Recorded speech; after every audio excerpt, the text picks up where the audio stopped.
Pasca hujan deras yang terjadi sejak beberapa hari terakhir di Kabupaten Aceh Jaya menyebabkan sejumlah desa di Kecamatan Tenom kembali tergenang banjir. Banjir yang menggenangi di sejumlah desa ini mengakibatkan akses jalan penghubung antar desa kembali putus dan juga rusak parah. Hujan deras yang terjadi dalam beberapa hari terakhir dan meluapnya aliran Sungai Tenom Aceh Jaya menyebabkan sejumlah desa di kecamatan tersebut kembali dilanda banjir. Akibat peristiwa tersebut, jalan penghubung antar desa di Kampung Rambung Payung, Kecamatan Tenom mengalami kerusakan parah di beberapa titik dan putus hingga puluhan meter. Padahal sebelumnya akses jalan ini sudah pernah dilakukan perbaikan. Rusaknya jalan tersebut menyebabkan banyak kendaraan terpaksa harus mencari jalan alternatif lain. Banjir di daerah ini memang sudah menjadi langganan lantaran jebolnya tanggul yang berada tak jauh dari area perkampungan.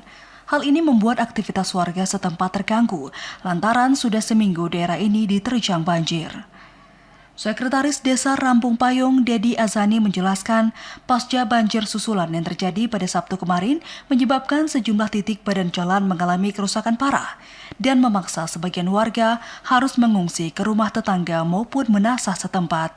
Untuk saat ini, pasca banjir yang terjadi di Kampung Rambung Payung, untuk jalur akses transportasi ini otomatis terputus karena jalannya putus dan juga terjadi kerusakan yang melebar di beberapa titik sehingga akses masyarakat ini benar-benar putus.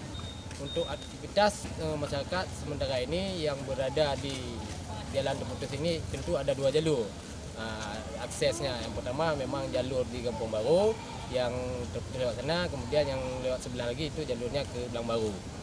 Dedi menambahkan dampak dari banjir ini selain akses jalan yang kembali putus, warga juga kesulitan air bersih karena sebagian pipa saluran terputus. Dari Aceh Jaya, Musliadi TVRI Aceh melaporkan.